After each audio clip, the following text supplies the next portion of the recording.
Hi there Pisces, welcome back to Wild Lotus Tarot. This is going to be your weekly intuitive reading for October 26th through to November the 1st. Let's see what's on the cards for you Pisces. Getting started with the Work Your Light Oracle to pull you an overarching theme or message for the week. Let's see what that is.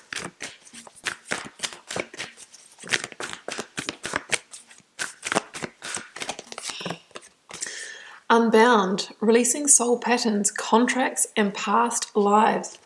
Some of you might be breaking a cycle, breaking a chain, feeling like you're ending a karmic contract. That really might feel like, ending a relationship, ending a job, ending a pattern of self-sabotage with that real awareness of where that pattern might have come from and that real resolution not to invite that into your life again. Yeah, so it's a beautiful energy, it's a release, it's a freedom. And, just through that, that understanding that you won't be available for that anymore. So it's a feeling of liberation that I get from that as well. Let's go to the yogic path. This one here, it is Satya. And Satya, Pisces, is Yama, and it's about truthfulness. And it says that you're moving towards your truth, peeling off all those layers of inauthenticity that have been placed upon you by societal conditioning, maybe from your family, maybe from that feeling of what you should be doing at certain stages in your life. And it says that you're going through a process of shedding. I absolutely love that combination, and both of these cards have that sense of freedom, uplifting, awakening, liberation to them. So let's delve into the tarot and see whether the story relates to this message that's coming through. Beginning Pisces with the energy of the recent past, what may be leaving, completing, transitioning in your life, what you may be journeying. For the Pisces collective, please. There we go. Shedding, ending cycles, completions, releasing the weights of the past, the burdens, the stresses, the tensions. Let's go for the current or focus energies and moving into heart. Yeah. Let's get the outcome, near future energy for you Pisces. Too many that fell on the ground. Near future outcome, please, for Pisces. I was expecting to see that. The judgment energy, the ending of a karmic, cycle, and it's the liberation. Look, it's the rising above. Do have the Five of Swords at the end of the reading there. That's the don't look back, keep moving forward, I think. Let's clarifying the 10 of Wands, the Death card, transformation. Yeah, this is a big portal of change here for you, absolutely. Clarifying the Queen of Cups. Oh my goodness, look at this. The Magician, the universe, which is the world. Let's clarify the Judgment. Oh my goodness. Starseed, the Fool. You have the huge major arcana here. I've got another 5 at the bottom of this deck, the 5 of Cups. Yeah, I mean, that makes really a lot of sense to me here, Pisces, because the 5 which you have as the bookends of your reading here is it's the turning point, right? 5 is the number between 1 and 10, and it's like you're at a fundamental turning point now to really release something from the past, to release a way of being, to liberate yourself so that you can carry on and sort of change an outcome here is what I'm really feeling. If we decide to do what we always did, if we stay in the charge of the past, if we run with the scripts of, that societal family conditioning, then we know what we're going to get, right? So true change, requires doing something different, and true transformation requires you to meet, find that edge of discomfort and continuously meet it. Now, what is it for you, and what situation is this for you that you are transforming? It's a general reading, guys, so it will be different for all of you. I do try and keep it quite general here. But looking at your recent past here, and I'm kind of feeling that the Five of Cups could be the deeper past for some of you. We have the energy of Scorpio, the Death card called Transformation in this deck, the Ten of Wands, and the Five of Cups. What are we releasing? I feel like we're releasing the Five of Cups energy, and the Five of Cups energy is focusing on the losses or the disappointments of the past.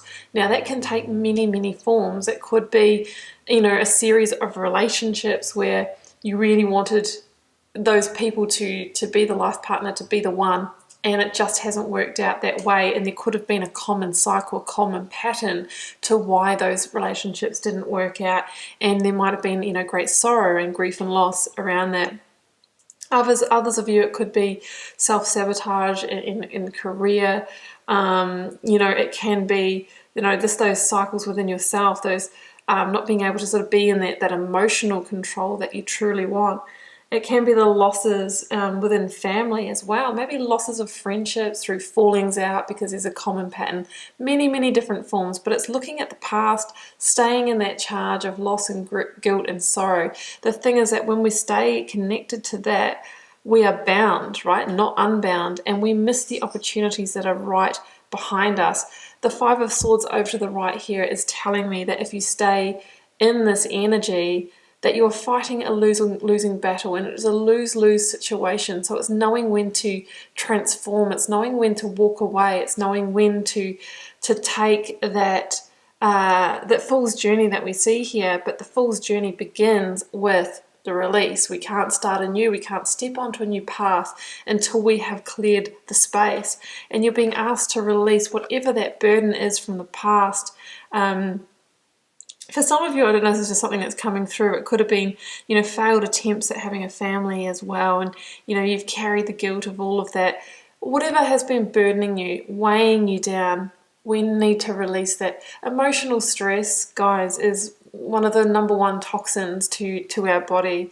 So it's very, very important to release that. The person that carries those 10 wands, that weight on their shoulders, cannot see other pathways or opportunities for their life because it's all consuming. It's an energy consuming way to be, to sit in tension, to sit in stress. This is a massive release, absolutely massive here. And I'm feeling compelled to bring in the Judgment energy here a little out of order because, you know, really, this is the wake-up call that you have been hearing that angel's trumpet. And the angel's trumpet, or this awakening, is asking you to liberate yourself from whatever it was that was keeping you bound, stuck in these dark boxes. And for me, it's also links to the devil energy, what is inside these boxes, which can be our own self-limiting beliefs. It can be allowing the past to own us. It's a toxic pattern. So it's time to rise above, to liberate. The Judgment energy does say, hey, is there anything to be salvaged here? Is there any second chances?